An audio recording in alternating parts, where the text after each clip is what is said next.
It's time for this week's episode of Brandon Sports Talk, featuring in-depth interviews from those who are trending in the world of athletics. And now, here's the host of Brandon Sports Talk, Brandon Pate.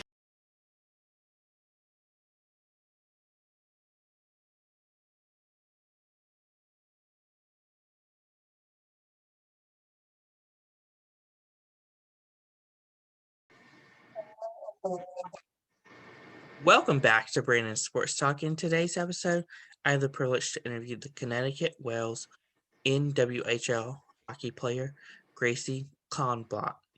How are you doing today? I'm doing well. How are you? I'm doing good. Can you talk about how you knew that you wanted to play professional hockey?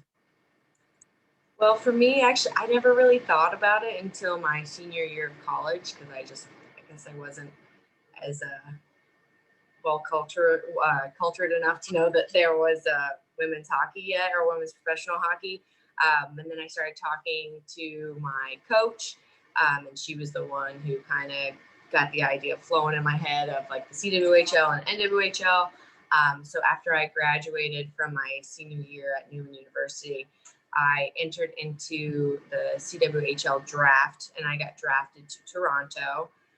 But then I also started talking to some NWHL teams and I ended up signing with the Connecticut Whale. But yeah, it wasn't until I started talking to my one coach that I realized that that was even a route that I could take.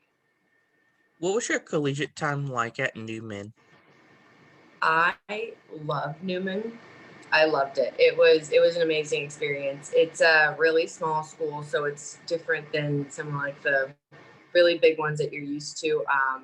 Again, like I said, whenever I chose a college, I was thinking that college hockey was going to be like the end of my road. So I was like, I wanted to choose a place that I would be happy and that I could do well both academically and athletically. So Newman was the best fit for me. It's a really small, intimate school. All the classes, you have like 25 kids or less. So on the academic side, it was amazing. I built amazing relationships with all of my teachers and my peers. And then on the hockey side of things, I came in as a freshman and I immediately started making an impact on the team. I never missed one single game. And during my time there, I never even got hurt there. So I was lucky enough to be a part of every single game that we had as a team. I also I was lucky enough to be the assistant captain my junior year and then the captain my senior year as well. So that was really, really good experience. That's so amazing. What was it like putting on the Newman jersey for the first time? It was really exciting. Again, like when I started playing hockey when I was younger, I played just because I liked playing. I didn't play because I'm like, oh, I'm gonna do this X, Y, and Z. I want to do this. I want to do that. I want to do this. I just kind of went with the flow, and Newman just seemed like the right fit. So me putting on the jersey for the first time and knowing that I was gonna play, like my first game ever as a freshman, knowing like I'm putting on this jersey and I'm playing today. I'm making an impact. Um, it was amazing. It was amazing. Like it was such a cool experience to just put on that jersey and know that you're a part of something bigger. And even though I'm at the bottom of the totem pole, I can still make a difference. So that was an awesome experience. What was it like playing for the Boston Shamrocks? Boston Shamrocks was awesome. It was like my last years of high school, and our coach Josh Hector, he taught us a lot of things. He was a really good coach. He, again, like most coaches are, he tells you the things that you don't want to hear always, but the things that make you better. So he was awesome. He always pushed us to do our best. The owner of the rink and the organization, Bob Rotundo, he was awesome. He always gave whatever he could to us girls to make us feel comfortable, to allow us to do the best we could. So he was awesome. My last year there, I got really close to Bob because I PG'd a year there. So it was like me and another girl, we hung out with Bob most of the day because we didn't have schoolwork to do. So me and Bob got really close. So he's awesome. But yeah, it was a great experience all around. Like literally all you did was like got to go on the ice as much as we wanted. We Worked out with Mike Boyle, who is an amazing trainer. And we got to like hang out with each other and play hockey. It was awesome. What was it like your senior year getting the call that you got drafted into the NWHL? So I got drafted into the CWHL first, and then I never got drafted to the NWHL, but I did talk to people in the NWHL. But getting drafted to Toronto, it was a wild feeling. It was so exciting. Like like I said, I didn't really have much expectations for it because again, it was kind of just like a thought that my coach had put in my head about playing professionally. So I really didn't have much to think. Like I didn't really know what would happen. I was like, okay, whatever, shot in the dark. Like let's do it. And so whenever I realized that I got drafted, I was like, oh wow, this is exciting. All right, things are starting to get put into motion here. It was awesome. I was on cloud 9. What was the feeling like whenever you put on your first professional jersey? I mean, like I said before, I was never like in college. I never expected this to even happen. So the fact that I'm able to play professionally is an unreal feeling, and I'm just so thankful for the opportunity that I was given. What were some of your accomplishments in the CWHL?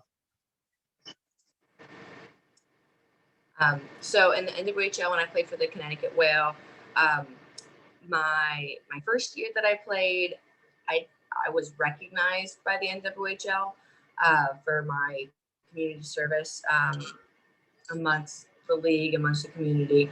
My second year playing with the Whale, I had the privilege of playing in the All-Star game and competing in the All-Star skills competition for the fastest skater. So that was really exciting for me. And then this past season, I was just announced the NWHL Foundation Award winner for the Connecticut Whale. So really good stuff. Can you talk about, of course, playing in the All-Star game and what that was like? I mean, it was awesome. I know it's like one of those things where I'm saying like everything's awesome, but like it's a moment I wouldn't trade for the world. When I got that email telling me, hey, you made the All-Star team, don't put it out there yet, we're gonna announce it. But I was like calling everyone in my family. I was like, oh my god. Yeah, it was so amazing. It's an awesome experience too because you're hanging out with girls you normally wouldn't hang out with on other teams. You're building more relationships throughout the league. It's so awesome. And I went there with other girls from the Connecticut Whale, so we're all together. But when we'd hang out with everyone, you're bonding, you're learning new things about different people. And then the All-Star game, it's just for fun. So like everyone's having a blast. Like no one's taking it too seriously. Like we're all there because we love hockey and we're having fun. So it was such an awesome experience, and I would do it over in a heartbeat. What are some of your accomplishments so far with the Connecticut Whales? Yeah, so like I said before, with the Connecticut Whale, my first season, I was recognized for the community service that I was doing. My second year, I played in the All-Star game, and I played in the All-Star game was the skills competition for fastest skater. And then this past season, I was recognized as a Foundation Award winner. What are some of your game day preparations that you do every day before the game? So my game day preparations, I'm not as superstitious as some people are. For instance, like it doesn't really matter like what I eat or drink or that before, but when it comes to like how I prepare once I get there, that's pretty standard. Once I get there, obviously I get changed into my workout clothes. Usually I'll hang out until the coaches come in, give us a little chat. Once they leave, I'll take my stick and my backup stick, and then I kind of just hang out, chat with some of the girls in the locker room. And then once one of our captains says it's time for us to warm up, I'll go do the warm up with everyone. And then after the warm up's done, I do my own, like, I guess, more in-depth stretching routine that I've been doing since college. So I do a whole lot of like static stretching for a long time. Like any body part I can stretch, I do stretch. And I'm usually one of the last ones to get back into the locker room to get ready. But I've just, ever since college, I've been doing that really thorough stretch. So I'm just used to it by now. And then at the end, I foam roll, and then I get in the locker room. And then by then, I'm ready to go. And then the last thing I do is usually I go see Paul, our athletic trainer. And I have this special rub that my one friend made me, and he puts it on my neck, and then I'm good to go. Who are some players that you look up to in the league? That's a hard one. There's a lot of great girls in the league. I will say I'm a little biased because obviously I've only played for the Whales, so there's some girls that I haven't played with, so I don't know them on a deeper level.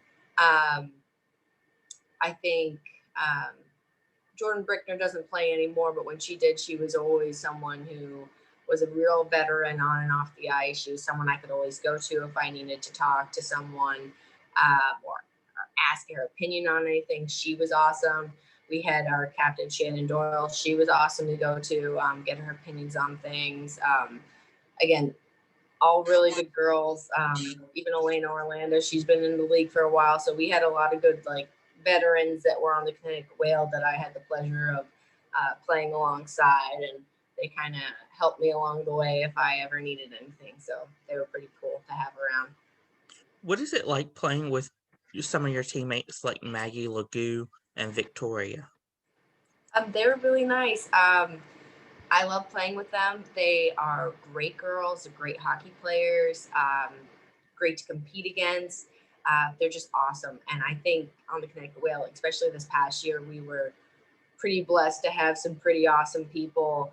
Again, there's no drama on our team, nothing like that. Everyone comes there. Everyone's a great person. Everyone's a great hockey player. We all come there to compete and get our work done, and we go home happy. So I can't complain about anyone on our team. We had a great group of girls. What are some of your future plans in your professional playing career moving forward? I'm kind of taking it step by step. I do want to go back to school. So that's something that's kind of on my radar within, well, I'm looking at schools now, but like within my next like 1 to 2 years, I've been looking at going back to school. And then also I run a hockey company with my husband. We coach youth hockey, and we do camps and clinics. So that's kind of in the process. So I think in my future, ideally, because right now I'm in the Philadelphia area, I would love for there to be a team here that I could play for. That way I wouldn't have to travel as far. I think that would be an awesome thing. But I would say in the future, if there's a team here in Philly, that'd be awesome, because then I could still do what I'm doing here and play for a longer period of time. But that's kind of what's in the works. What's it like coaching youth hockey players as a professional hockey player? What it's like is it's awesome because like you come to work and you're coaching all these kids, and especially since they know who I am, like they know who you are, they're excited to work with you. They right off the bat, they're always looking up to you. I think the coolest part was like some of the kids after we left the bubble and after playoffs and everything, when I came back to coach them, they were all like, I watch you on TV. Like, and that's probably the most awesome feeling ever, knowing that all the kids you're coaching are able to be like, I watched you on national television. And to know that, one, you're giving back to them, they're watching you play. So clearly it's us giving back is working. Like they're wanting to watch us on TV. And it wasn't just our girls teams, it was our boys teams too. So like, it's awesome to know that what we're doing is making a difference. But it's awesome to be able to work with these kids and give back. What was it like this past year being in the bubble and having national television during the games? It was very interesting being in the bubble. It was very interesting. It was odd not to be like with your team, being like the same building as your teammates, but not be able to like hang out with them as much as you normally would. So that was different for sure. but the overall bubble experience is very cool. We're in Lake Placid, which is an awesome place to be. Snow everywhere, beautiful. And we're able to play hockey every day. Like literally just wake up, play hockey, come back to the hotel room. Unfortunately, our bubble trip was cut a little short, so I was a little bummed out about that. But other than that, it was a very cool experience. Like I wish we could have like hung out with each other a little bit more, but very cool experience. And then there's nothing better than being on national television for our last playoff game. Of course, as a hockey player, what was it like to play on Miracle on Ice? It's a wonderful feeling, really. It's I mean, anyone who's a hockey player, or even those who aren't, like they know what happened on that ice. So it's just an honor to be able to go out there and play right where they did. What advice would you give future people in college looking to play professional hockey? I would say don't give up. If it's your dream to play, try your hardest. Again, like I said, when I entered the draft originally, I kind of really didn't think anything of it. I was like, I'll just enter, and like things happen, right? So if it is your dream to do that, work your butt off, do what you need to do, trust in yourself, have faith, and just give it a shot. What advice would you give upcoming hockey players that are rookies now entering the NWHL?